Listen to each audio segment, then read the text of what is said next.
Welcome everybody to this month's ERCC webinar. I am Roger Alexander, the Scientific Outreach Coordinator for the Extracellular RNA Communication Consortium. And we have an exciting talk today from someone who may have discovered a new kind of extracellular RNA. He's Ryan Flynn from the stem cell programs at both Boston Children's Hospital and Harvard. And he's found glycosylated RNA on the cell surface and is going to walk us through that research. Is it silly to call it sugar-coated RNA? I think that that would make sense to the general public. Anyway, Ryan, we're really looking forward to hearing about your work. Yeah, thanks, Roger. And I think you can call them sugar-coated RNAs, although RNA kind of by part is probably 1/3 sugar anyway with the ribose. Depends on how sweet you need it to be. But yeah, I'm excited to talk to everyone here today. As a the physical place where we're starting to see these is very relevant for what everyone here thinks about. So I think the title kind of abstracts what my lab now studies and the way we're thinking about where and how to study these molecules. But I was going to start off today just by describing a little bit about the general trajectory of how I think about biology, and then hopefully give some logical reason why I was asking this question, go through a little bit about what we found, of course, the sort of core observations, and then discuss a little bit about what we're working on now, and where we see some of the first opportunities to advance from what we published. So we'll kind of all appreciate, I think, that biological information has to move around and different types of biopolymers, and the canonical, of course, view and reasonable general mechanism is that information actually flows through RNA. So starting in your genome, you can produce, for example, mRNAs, and then those are produced or converted into proteins. But the story, of course, is not nearly this simple. And I had been for a long time, I think starting in my undergrad, curious what else RNA does, and sort of how does RNA work as a molecule in and of itself, not just as a sort of a passive messenger of information. And so the concept here, right, is that it's a regulator of biology. And there's some, I think, obvious but key examples to highlight to start. So everyone will be familiar with the spliceosome. This is really important in maturing coding and non-coding RNAs. But sort of at its core, it's an RNA enzyme that cuts other RNAs, religates other RNAs with the sort of activity of cis and trans acting RNA. So it's this big RNA thing. And so it's regulating biology. RNA is regulating biology. The ribosome, I think, is another really great example of this, where you think about proteins when you hear the ribosome, but it turns out that, of course, the ribosome is this massive RNP, again, at its core, scaffolding, sort of threading through an RNA scaffold, an mRNA, which is then, physically interacted with, interpreted by other RNAs, transfer RNAs, which are then, of course, like biophysically communicating that information through into the peptide space and producing a novel biopolymer of proteins. And so, when you think about the ribosome, it's just this enormous hub of RNA biology.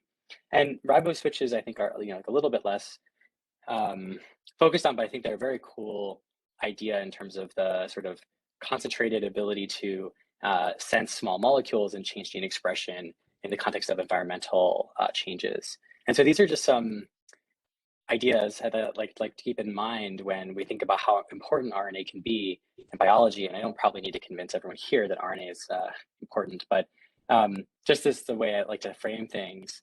And so, beyond just, or sort of beyond its ability to do the catalysis and sensing itself, RNA can influence the sort of protein space. So there's lots of examples of RNA actually, modulating or controlling the catalysis of proteins.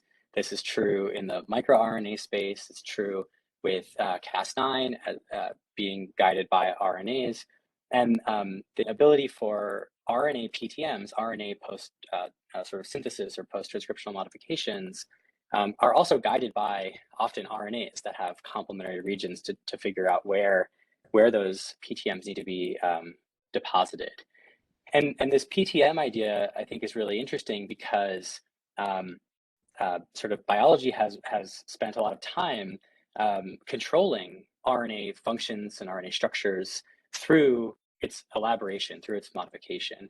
And so if we take this example that I had cartooned with the SNO RNA and fibrillary, a methyltransferase, you can look at what would be otherwise a sort of plain molecule, maybe chemically very homogeneous backbone and only a few bases, and start to append methyl groups, for example, the 2' hydroxyl.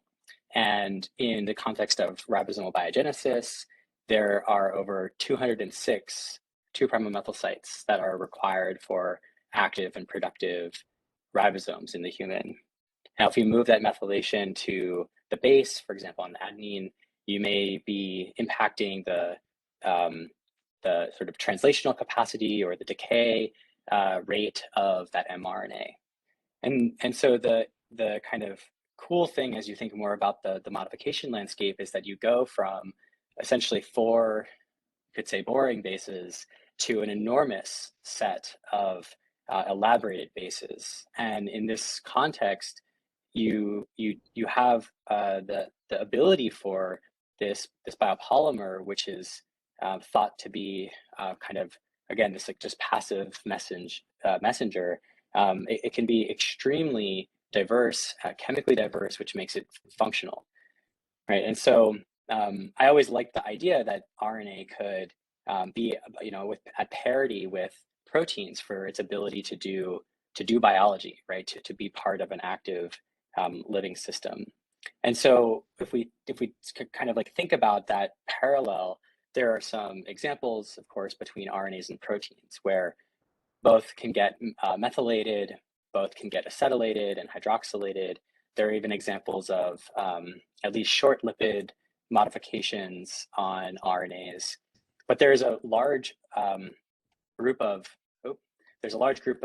protein modifications that are made up of carbohydrates called glycans that are not obviously, or were not obviously connected to the RNA space.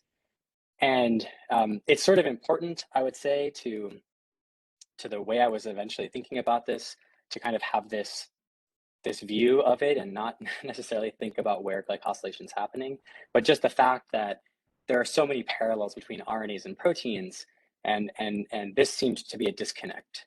And so this was one of the initial questions that I was thinking about, was like, why would there be, would it make sense for there not to be glycosylation if proteins get it? And sort of this was some of the beginnings of the thoughts here. But when I was thinking about this, of course, I realized probably should know what glycosylation is.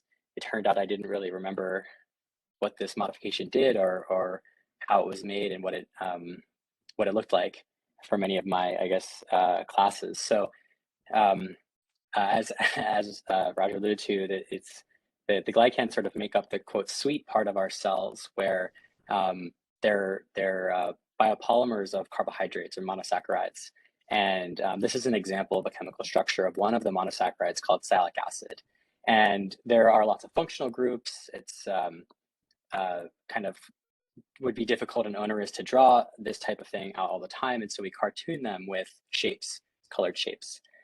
And so this next sort of illustration here is to sort of impose a few ideas. And so this is a small swath of what could be going on in the space of glycobiology.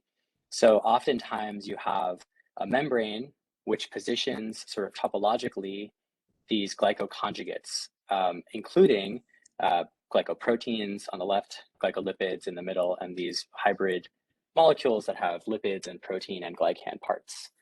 They position them on the sort of extracellular space, or what would be luminal inside the cell. You can appreciate the number of different colors there are, the number of different shapes there are, the patterns of each of those as they're conjugated, and all to say that there's a large diversity of these molecular surfaces that exist in the carbohydrate space. And so if you think about the number of proteins that exist and the number of lipids that could exist, and then you add this kind of not one-dimensional plus or minus methyl, but now it's another whole shape on top of these. There's an enormous variety of molecular surfaces that cells can produce. And so sort of, given that these are on the outside of the cell, they have a lot of important roles in things like membrane biophysics and cell-cell interactions. There's lots of examples now of how the SARS-CoV-2 virion and spike proteins are glycosylated, and how this changes basically the host pathogen interaction and recognition. And then, of course, the sort of superset of that is just, broadly speaking, immune interactions, immune regulations. And so it was sort of with these two ideas, I started to formulate questions about where could this be happening? Again, would it be interesting to understand like if there were glycans on RNAs? And I tried to put it into, again, a physical perspective of a cell. So if we think about where RNAs are normally thought about, we of course make RNAs in the nucleus, so they're probably there. They get transported and have activities and regulation in the cytosol.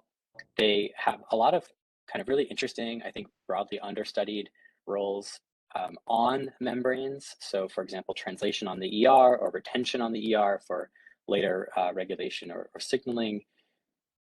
Of course, there will be a lot of knowledge here, probably more than I have, about RNAs inside vesicles, RNAs getting out into the extracellular space in some other way, and what the distribution there is. But the question that I kind of landed on was, what about this inside region, the actual luminal domains, the luminal spaces of these organelles?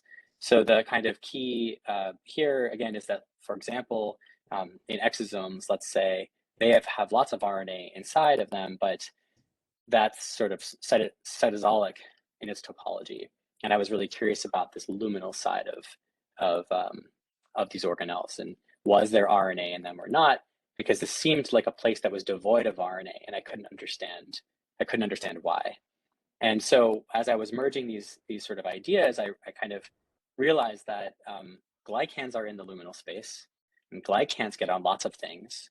When proteins go into the luminal space, they get glycosylated.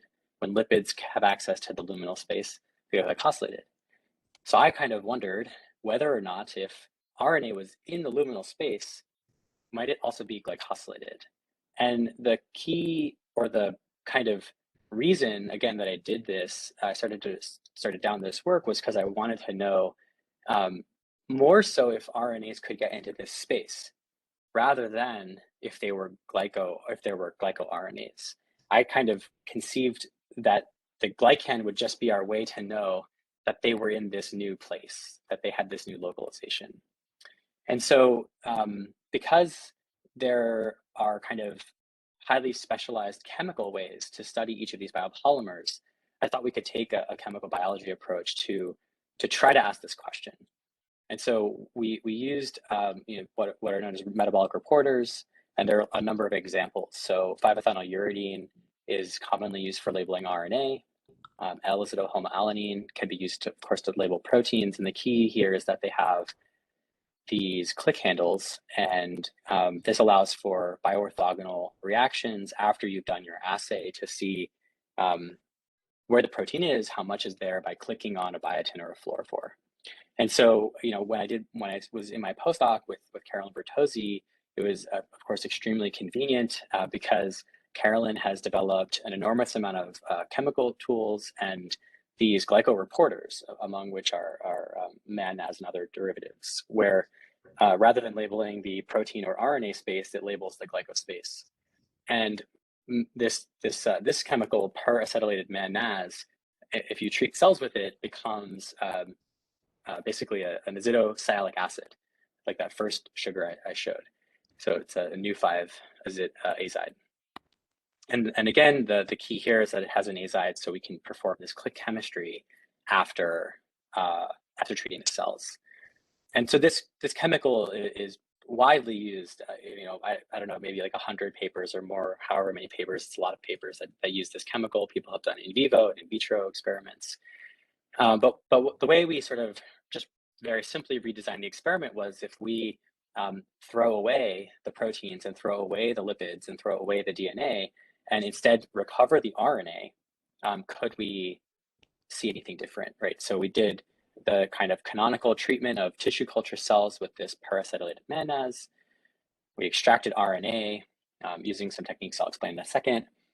We hoped it was very pure RNA and performed click chemistry to install a biotin on our azide, and then could do RNA blotting. And so, you run the gel out, you separate by size or migration in the gel, and then you transfer an image for the biotin. And presumably, if you see signal detected with the streptavidin reagent, you'd expect that to have come from your sugar label.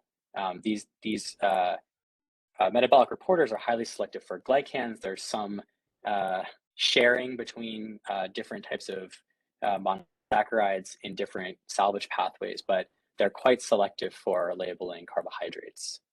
And so the way this probably the most convincing first gel I got would be that we would take HeLa cells, for example, and treat them over a time course where the first lane was not given any mannase, and then we would add mannase for 2 and 6 and 8 and 24 hours later. And this is just showing that, of course, I can extract RNA, which was always nice, very nicely intact. And if we transferred this to a membrane, of course, the reason why I'm talking is because we saw signal. And so this was super exciting for us because there was any signal, kind of maybe then, of course, the null hypothesis, probably there's like no signal here. But we saw signal. It was time dependent and kind of interestingly or strangely or whatever the word was, it was very high molecular weight. So the signal's running above, like slower than the 28 sRNA, which is about 5,200 nucleotides long. So this was giving me some ideas of what this could be, but we wanted to make sure that this signal was actually real, made sense, and was sensitive in the way we thought it should be. So we went back to our kind of extraction protocol and thought carefully about how to do this with really high precision. And so we would use trizol, which is phenylchloroform, and guanidinium. We'd do this sort of like a hot extraction to make sure everything was as denatured as possible. But nothing's perfect, so we additionally treated the RNA with a lot of proteinase K to try to just shred any other possible like glycoprotein contamination, for example. Continued to do cleanups each time, and then repeated, and could get results like this, where our signal was retained after all of these harsh chemical treatments, and only after RNase treatment in the third lane could we destroy the signal. DNase had no impact on this signal, and the kind of critical step here was that we could show that the enzymatic activity of the RNase was responsible for this loss, and that it wasn't simply some contaminant that we had bought from bovine pancreatic RNase A by adding this RNase inhibitor and recovering the signal back. So this was when we started calling this this signal glycoRNA, and I mentioned it's very high molecular weight, so I assumed this would be a long non-coding RNA. For my PhD, this was some of the things I was studying, and this made a lot of sense to me. So I immediately thought this was the case. And I'll show you just one of the ways we started to dissect this, but the short answer was that I was wrong. So we used density centrifugation in this instance to separate out all the RNAs in a total RNA sample by their mass. And then we subsequently run it through this gel and would do the transfer again. And when we did this and looked at where the biotin signal was migrating, we got this really wild result where all of the signal was coming, was sedimenting with the light, the short RNAs. And this was, of course, despite the same example here, the same result here, where it's extremely slowly migrating in the gel. So this was telling us that the mass of the molecule is not much more than a small RNA, like a tRNA or an snRNA, but its biophysical properties, its configuration in 3 dimensions in an agarose kind of cross-link matrix would make it run extremely slowly. So we could run gels till you're tired, but got to do the sequencing. So we ended up moving to 2 cell lines we thought could give us some informative comparisons. HeLa cells, of course, a cancer cell line, and an ES, embryonic stem cell line from humans. And we had some nice controls here. If we were to do the same labeling, blot everything, and treat with RNase, all of our signal, our high molecular weight signal goes away. So this was really nice. And the sort of really surprising thing initially for us was that you can appreciate the intensity difference here between embryonic stem cells and HeLa cells. And so we were pretty excited because this seemed like, wow, we're going to find a lot of really cool cell type specific glycosylation or cell type specific transcript modification between these two cell types. And so we did this experiment. We pulled on the biotin, sequenced the RNAs, and we calculated enrichments for both of these 2 cell lines. And so I'm going to show you a comparison between those 2 enrichments. And what we found was this type of plot, where each bubble, each dot is a singular transcript. The color is its significance, and the size is its enrichment. And so when you're looking at the sort of y-axis, you're looking at HeLa cells, and when you're looking at the x-axis, you're looking at the embryonic stem cells. And the kind of first level thing that we saw was they were very well correlated. There was a diagonal line between these 2, which suggested that there's a quantitative similarity between those RNAs which are enriched in those 2 cell lines, despite what you're seeing on the left of this dramatic intensity difference. So that was already interesting, that there apparently was not a lot of cell type specificity. This seems to be a general phenomenon, at least between these 2 cell lines. And then when you get down to the transcript level, we saw again that they were all small RNAs, and they were not really restrictive to the class. So we saw snRNAs, SNO RNAs, yRNAs, uRNAs, tRNAs. I'm not showing the tRNAs here, but they have a very similar pattern. And so this was very cool, and I can talk later maybe about like specific transcripts. But I think the summary here is that I've just told you. The only thing I've really told you is that we get these small RNAs being enriched with our sugar handle, but basically just describing what we think is a glycan. We think MANAS is doing what we want, but we didn't want to, of course, take any chances. We wanted to make sure that it really was behaving in the way you'd expect for a glycan. So how can we start addressing what's going on? We started to use enzymes that might digest different types of glycans to start to get a first handle on what was going on. There's 2 main classes of protein glycans, O-linked and N-linked, which are sort of defined by how they are connected to the RNA.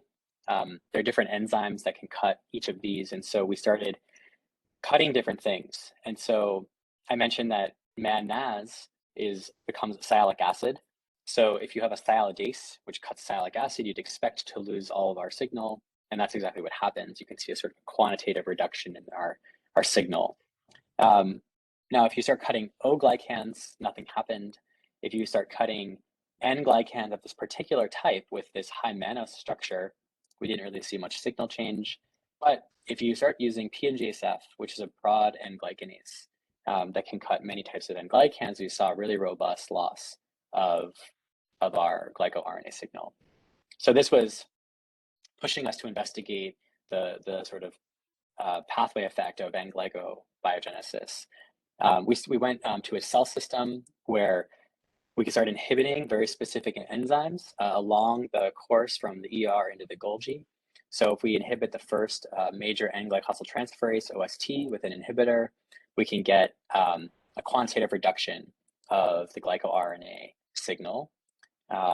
If we go later, now moving into the Golgi, where the glycans are more trimmed and elaborated and reconfigured by inhibiting different aminosidases, we can get similar effects, but there are some now key interesting things that we're seeing, which is that by inhibiting these later downstream enzymes where the configuration of the glycan is actually changing, you can now both modulate the intensity, so the abundance, but also the molecular weight.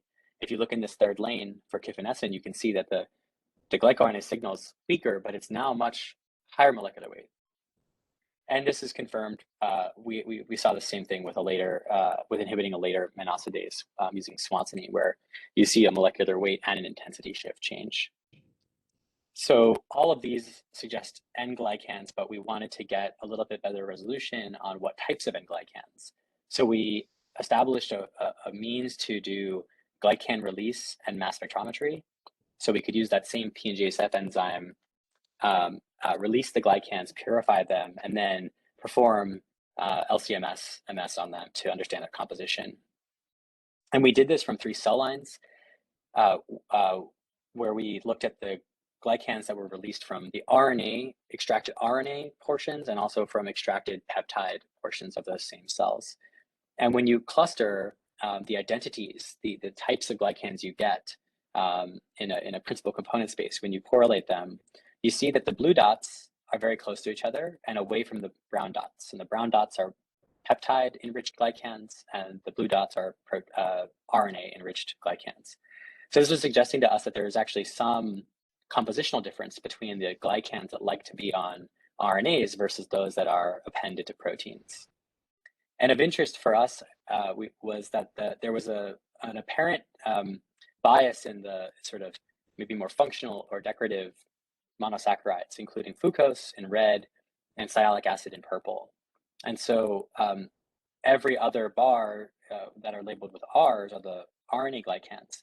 And you can see that the RNA glycans often have a preference for having more fucose or more sialic acid. And these are interesting because sialic acid has a lot of known regulatory functions similar with fucose, and they can perform adhesion and signaling activities. And so the fact that many of the RNA glycans had these modifications suggested that this might be a place to think about for what these glycoRNAs could be doing. So we've sort of updated our model now to look at to make it look something like this, kind of a little bit more colorful and elaborated for what we've found in the data for what the glycans actually look like. But I think the question that was on our mind, and probably lots of other people's, was kind of what are they doing? And we started to address this, I think, by thinking about where are they? Because localization often impacts function.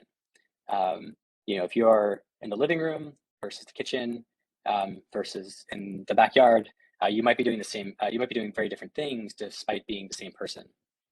So if you're an RNA and you're in the cytosol versus somewhere else, you might be doing something different. And so we thought, if they're in a new place, maybe that could tell us something about what they're doing. So we thought, well, where do glycoconjugates go? And I mentioned earlier on that glycoconjugates, of course, are presented on the cell surface, they're secreted, so they're getting to this extracellular space that many people here are thinking about. So we thought we could test this with a slight tweak in our first experiment, where rather than after treating with the azido sugar, just homogenizing everything and losing topology, we could actually take those living cells, add sialidase, which is again going to totally destroy our signal, wash that away, and then ask if cells retained or were protecting the glycoRNA signal that we were getting from previously. And so the expectation again is that if it's on the cell surface, the sialidase enzyme would have access to it, and if it's inside, the enzyme would not be able to readily get into the cell to destroy this signal, and so we could detect things that were on the surface. And the blots look like the ones that we found that I'm showing here on the bottom left, where if you do expose cells to this sialidase called VC-Sia, you can dramatically reduce the signal. So this was pretty interesting, and we repeated this across a lot of cell lines, including adherent cells and suspension cells. And we saw reproducibly that every time we exposed living cells to this enzyme, we reduced the amount of glycoRNA that we could see. And oftentimes it was a really robust change. It was not that we were seeing a 10% difference. We were seeing 50% or 80% loss of the glycoRNA signal, which to us suggested that a lot of the glycoRNA is likely presented on the cell surface, at least in the form that has sialic acid. And so this was, I think, very exciting for us, but would have been a weird, and maybe still is a weird thing, sort of to say that that the RNAs could somehow be on the surface of cells. So we thought we should probably have a couple of validation strategies. And so the high level concept would be RNAs on the surface. So we better be able to label not the glycan. This whole time, this whole talk and the paper, we talk about labeling the glycan with MANAs and MANAs and MANAs. But there's the other part, there's the RNA. So if we can't also see RNA on the surface, this doesn't make sense. So we set up this experiment to try to more selectively label RNA, where we used essentially a proximity labeling strategy. This is essentially an APEX experiment, if people are familiar with that. But we could bring in enzymatic activity, like a peroxidase, like with HRP, so that we could deposit biotin in a proximal region around the cell surface in a way that we want. And the way that we want would be near glycans that we think are near the glycoRNAs. So on the right-hand side is an example of a glycoRNA glycan that, it's biantenary, it has sialic acid. And so we have these purple and pink shapes. These are lectins that would bind glycoRNA glycans. On the left-hand side, we have an example of a lectin that binds high mannose that also would stain the surface of cells, but would presumably not be directly adjacent to a glycoRNA, because these types of glycans are not on RNA from our blots and from our mass spectrometry data. And so if we were to bring these enzymes in, do this biotinylation assay, lyse the cells, and then ask, do we see any biotin signal? We could assess whether or not these enzymes were in close enough proximity to RNA on the surface of living cells to insert that molecule. And so this gel on the on the right here summarizes that, where if we just first look at the first two lanes, again, we can extract RNA, that's no problem. And if we use this CON-A, which is the lectin that's cartooned on the left of the cartoon, we do extract RNA, but we get no biotinylation. There's no biotinylation on RNA in this context. And in a plot I'm not showing, CON-A is extremely robust in labeling cell surface proteins. So the enzyme's working, the lectin's working, but it's not near RNA. And this is, of course, as your eyes can see, in stark contrast to what we see when we use MAA2 or WGA as the anchors, the cell surface anchors to do this biotinylation. So we see now really robust biotinylation and biotin signal on this blot. And the kind of wild thing, in my view, is that not only do we see biotinylation, but we only see biotinylation in the position we would expect to see glycoRNAs. So running north in a blob of the 28S rRNA. So to confirm that we were seeing what we thought we would be seeing, of course, we treated this with RNase, and we could see really robust RNase-dependent loss. And the kind of really awesome thing, I think, in this, and starts to address how and why these things are migrating so strangely in the gel, is that we can now actually assess the migration of the glycoRNA from the RNA side and not the glycan side. And so we can change the glycostructure, for example, with sialidase in the last lane, but not remove our label, because we've inserted this biotin onto the RNA and not the glycan. So now you can see that if we reduce the amount of sialic acid, if we strip the glycoRNA of those negative charged sialic acids, now its migration is even more poor. It's actually, if you look carefully, in the well. It's barely exiting the well of this gel.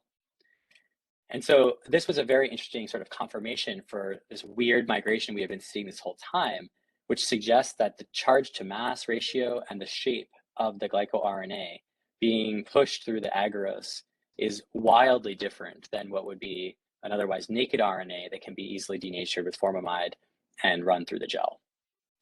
And so the last couple of pieces of data that we published were trying to make this a bit easier to do. This assay is very irritating, but robust.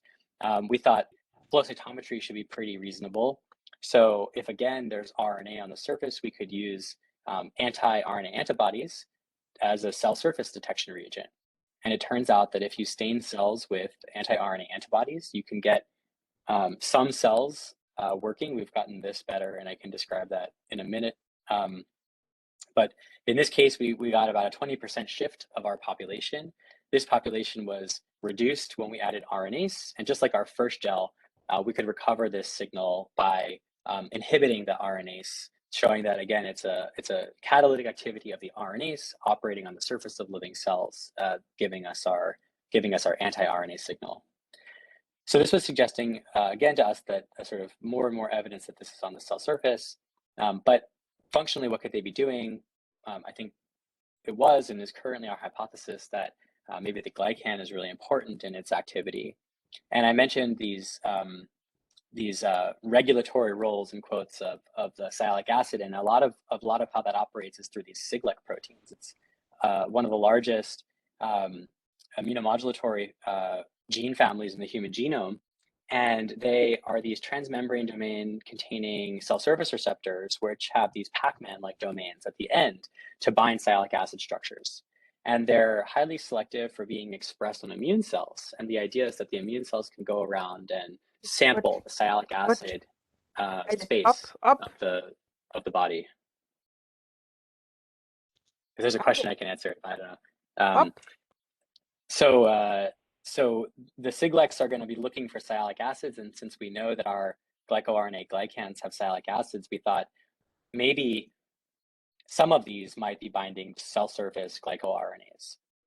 Super conveniently for us, these are all recombinantly produced and expressed as Fc fusions, and so we can repeat that flow cytometry assay using the Siglec Fc as our reagent and asking if any of their binding to the cell surface is sensitive to RNase treatment.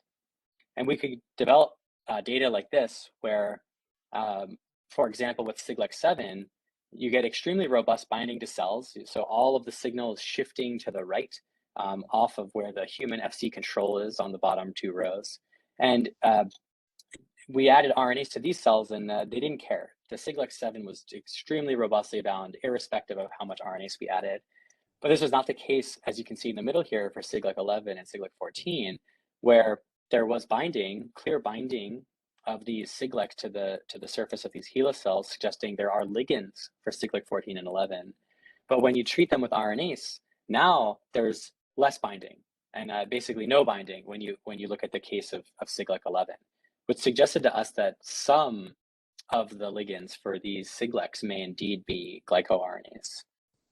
And so just to summarize the work that we did in the paper, we imagine now a little bit of a new configuration or an updated configuration of what's presented on the cell surface. We think there are these small non-coding RNAs that are presented, and this is in the category of highly conserved, highly expressed small non-coding RNAs. The types of glycans that we see connected to these RNAs are sialylated, fucosylated, N-glycan structures. I didn't mention it, but we've been looking in different species like mouse and hamsters and humans, and even moving into fish a little bit. And we can see these bioconjugates in all of the species that we've been looking at. And of course, as the cartoon on the left is showing, there's mounting evidence of its presentation on the external surface of cells. And so just to highlight, I think, a little bit of the things we're thinking about now and maybe some of the opportunities, all right? This whole talk, as I mentioned, has been focused on MAN-NAS, but there are many other examples of sugars to investigate. And so here's just a small swath of like just adding two others where we did the same idea. We just took cells and we treated them for an arbitrary time. This was 24 hours with these different azido sugars. And when you do this blotting and develop it with our click chemistry, you can get different results. So sometimes, for example, with GlycNAs, we don't see any labeling. And with GalNAs, we see different labeling. And the band at the top is different intensity and a slightly different size. And now there's this new band. And so I don't know anything about this yet, but this is just, again, 3 azido sugars, and there are many other azido sugars that exist and many other carbohydrates that can be investigated. So just as an example of some of the opportunities. But I think more of what we're thinking about now also is kind of some of the details and some of the technical advances that are required. So a lot of what I was showing was from blotting techniques. And you run this RNA gel out, you transfer it to a membrane, you start doing the blotting, and you think like, okay, well, everything is great. I'm following the protocols. Like, is everything great? And one major question would be, am I actually transferring everything to the gel, or sorry, everything to the membrane? And so if we buy the supposedly super robust and high efficiency transfer buffer from Thermo for like hundreds of dollars per liter, you can compare it to homemade buffers. Let's say if you do the transfer and then image that gel piece that is left over, is there RNA left in that gel after you're done the transfer as prescribed? The answer is yes. And only if you modulate the pH actually a little bit up or down, like a little bit higher or very low, can you get a complete transfer of the RNA out of the gel. And this actually is really important because in the blot below, we're looking at the glycoRNA signal, and what you can appreciate is that the rightmost column actually doesn't have the most signal. And not only does it not have the most signal, it doesn't have the most background. And you'd want to be aware, presumably, of background labeling, background profiles, if you are making conclusions about what your data and what your samples are saying. And so we're investigating sometimes very boring things like this to make sure and to really perfect the sort of purification and detection of these molecules as best we can. And then another sort of like small technical piece that I think actually may be just generally helpful for people is how to purify the RNA. Presumably if you start with the material, you don't want to lose it if you have to do processing steps. And I tend to like column cleanups, but column cleanups can be dangerous or really good sometimes. And so in particular, we're working, of course, with small RNAs. Again, I think this would be relevant for this audience here. And if you start, for example, with 100% of a small RNA sample, and you follow standard column cleanup procedures that would otherwise recover nearly quantitative amounts of large RNA, right? You will not get what you want back. And this protocol is quoted as recovering small RNAs. And so it's not even like, oh, of course I now have to like do the small RNA protocol. This is the protocol you'd use in the second lane here in the second bar for purifying small RNAs. Recently we've been figuring out, of course, if you just like add a little bit more alcohol, and initially you can get really robust recovery with the columns. I think this is nice because precipitations, I've done a lot of them, but I think they're sort of slow, and you have to mess around with the pellet, possibly like glycogen. And so this is like a nice way to still be able to use columns, but have really high recovery of your small RNAs.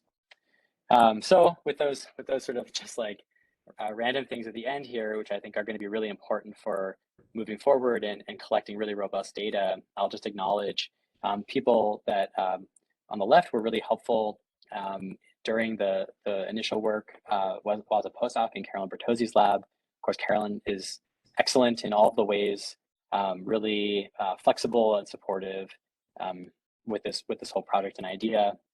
And since now just about a year ago, I moved to Boston Children's and Harvard, and we've set the lab up, and the people in the lab are shown here on the right-hand side. And we're thinking a lot about all the things related to glycoRNAs, and that's occupying the vast majority of our time. And with that, I don't have any new or additional information to share in the slides, but happy to take questions, written or spoken. And I'll just end there. Thanks very much, Ryan. That is quite a lot to cover.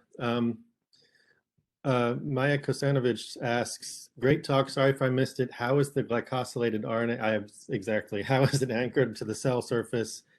Is it bound by a transmembrane receptor protein, for example? And I would just add, my understanding of, RNA charge density is you just wouldn't be able to anchor an RNA in the lipid environment, or what maybe some of those hundreds of modifications make it possible. I don't know.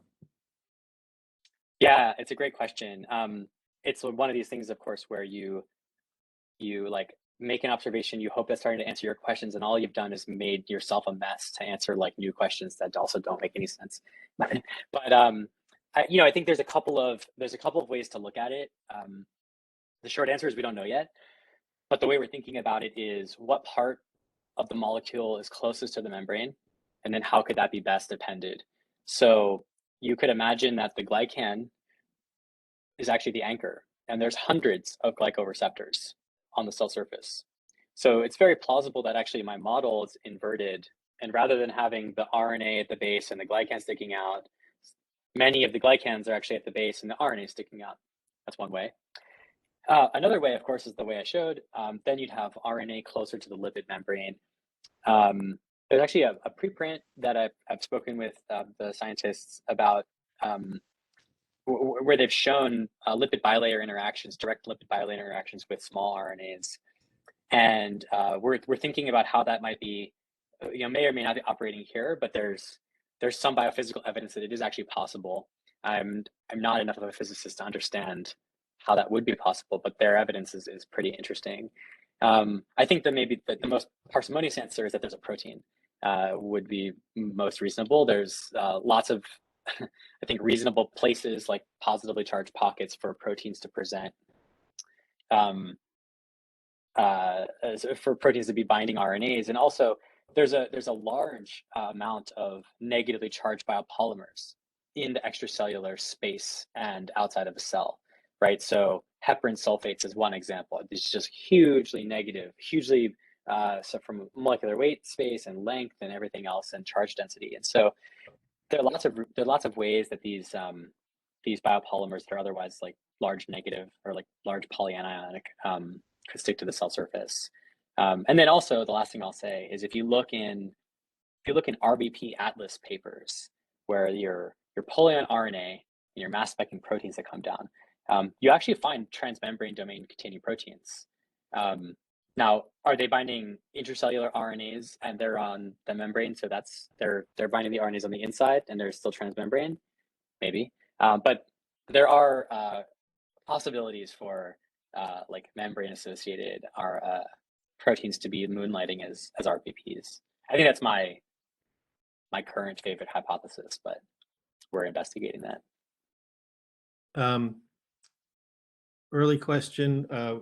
Why? Great work and great talk. Why does Cyber not stain glycoRNA? Yeah, I think it's a mass problem. The amount, the fractional number of molecules that are in that region is quite small, and so essentially the streptavidin is like a highly amplified signal that we're seeing because there's multiple sialic acids per molecule, and then you get multiple dyes per streptavidin, and then that fluorophore is much brighter than the Cyber. In more recent work, we've found some tissue samples that have significantly higher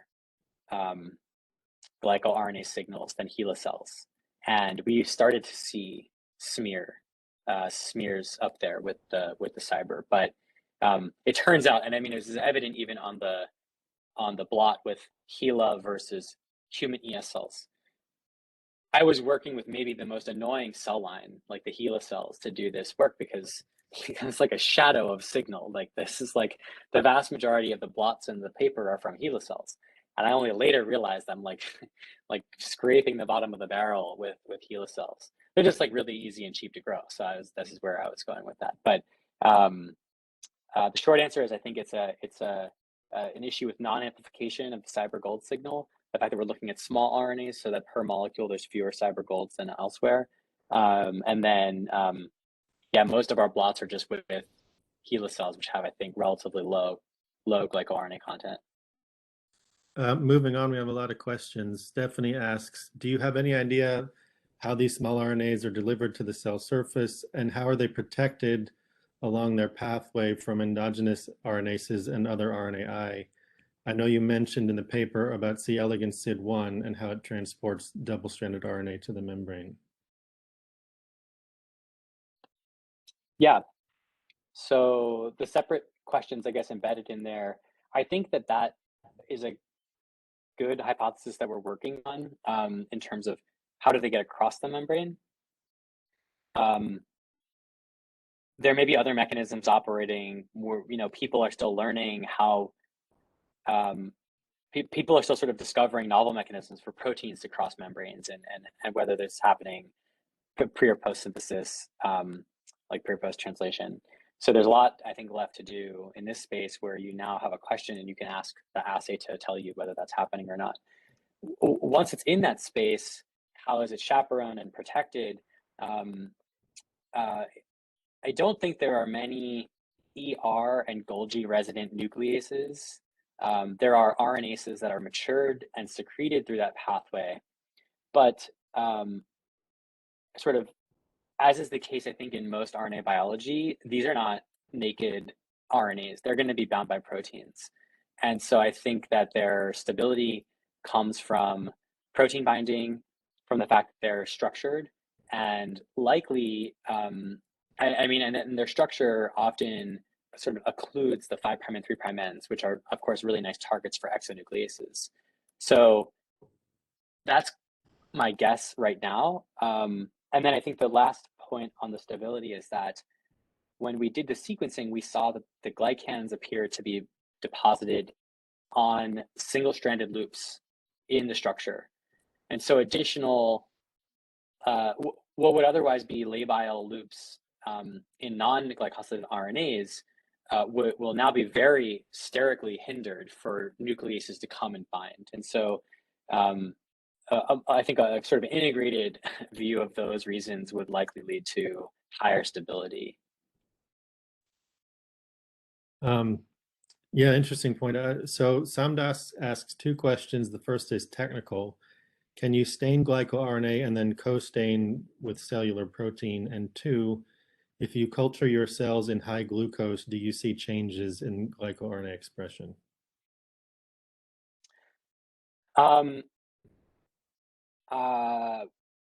The first question, I don't know exactly how you'd want to do that. I think a way that I would answer that is that all of our RNA preps are like very stringently chemically extracted and then enzymatically extracted. And additionally, even after that, if we put them through serial, like parallel reactions of pronase or mucinase or keratinase or whatever ACE you want, the only ACE that destroys this is RNase or glycosidases that cut the glycans. And so we haven't seen any evidence of a large protein, intact protein being co-migrating with this. And in terms of stress, or not stress, but just sort of metabolic flux or diabetic conditions, essentially, it's something that we're really interested in doing, but haven't started working on this yet. I think one of the questions is, what are you doing to the cells normally? So actually, when you're labeling with MANAs, we're adding 100 micromolar like MANAC, which is going to be changing the metabolic state. It's pushing the cells to uptake in this salvage pathway a bunch of new MANAC. And cells are not super happy with that anyway. So I think that the MANAs does perturb the system a bit. I think that if you started to study high-low glucose, I mean, we've tried things like tunicamycin and dapagliflozin and other inhibitors that are more broad stress and ER stress things, and you can see changes. But you have to be careful about whether you're seeing changes in the baseline biology or whether you're seeing changes in the biology plus integrating changes in how the cells are metabolizing your label. Because if it stops metabolizing MANAs and you see less signal, was it you have less glycoRNA or your label was less able to be incorporated? And so we're thinking about ways to complement the MANAS measurements with things that don't require metabolic reporters, because we want to be able to make kind of more kind of like raw value measurements that don't go through this intermediate of a chemical reporter. Juan Pablo Tosar asks, when doing northern blots for small RNAs that you consider glycosylated, do you see a retarded band with the migration of the glycoRNA? Yeah, sometimes is the short answer. I didn't have tRNAs worked best with this, but I didn't have as consistent results as I would have liked to put in the paper, and so I didn't put that in the paper. But if you look in the data, like if you look in the sequencing data, like the lists are published, and you just rank them by the intensity. I forget which. I want to say it's like tRNA glue or something. Anyway, the data exists in a table. But I've tried this a number of times, and some of the blots like looked pretty clear, but some of them didn't. And so the short answer was, like, since it didn't repeat 100% of the time, I didn't want to include that, because otherwise that's not, it's not robust. So there's something that I have to figure out without the labeling, or maybe the cross-linking, since these were small RNAs. I wasn't doing EDC cross-linking, I was doing UV cross-linking, and so maybe cross-linking with EDC or some other chemical means maybe baking the membrane beforehand would have increased my sensitivity for that. But you can get it working. I just haven't done that yet. Yeah. We're pushing the edge of our hour, but I'll ask one last question, and there are several left in the chat. Wei Chao asks, first, are microRNAs not glycosylated? And have you any knowledge or hypotheses about how does RNA glycosylation affect RNA function? Yeah, so I can say that in the MANAS data, I never saw microRNAs. Pri, mature, it really looked, because there were every other RNA was very evident. And I looked, I was looking like in the genome browser, I was looking in different filters. And so to the best of my ability, I could not find them in our data. But I think, I think I could say, I'd be confident in saying that MANAs containing glycans don't have microRNAs as their template. But you saw that there was that like new band with GalNAs, and like maybe some other sugars are labeling other RNAs. And so I think that I'm much more confident in saying what we saw than the absence of things that we didn't see. And given how diverse and kind of context-specific glycosylation is, I wouldn't be surprised if you, I don't know, stressed the cells, or you went to some disease state, and now you have all these cool glycomicroRNAs. I don't know. Was there a second? I think there was a second question, or a second part. It was quite a big question. How does RNA glycosylation affect RNA function? Yeah. I think the way I'm thinking about it is it's the localization. I think this is going to be the way. I think this will be the way to separate function and to establish a function for these. Sort of like simple principles of it being able to modulate a structure or force a structure or occlude binders, whether those are like just regular RBPs or RNases, will of course change the way they can make RNPs, whether they're more or less stable, what they're being interacted with in scaffolding. But I think so it's sort of like the standard set of function modulating items that any PTM affords any template in any space, lipids, proteins, or RNA or DNA, are operating here. I think the special functions that we'll find are going to be the ones that are due to it being those functional changes occurring outside of the cell or on the cell surface.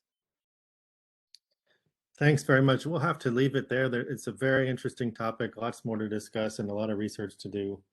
And we'll look forward to seeing the next sort of next step in the story.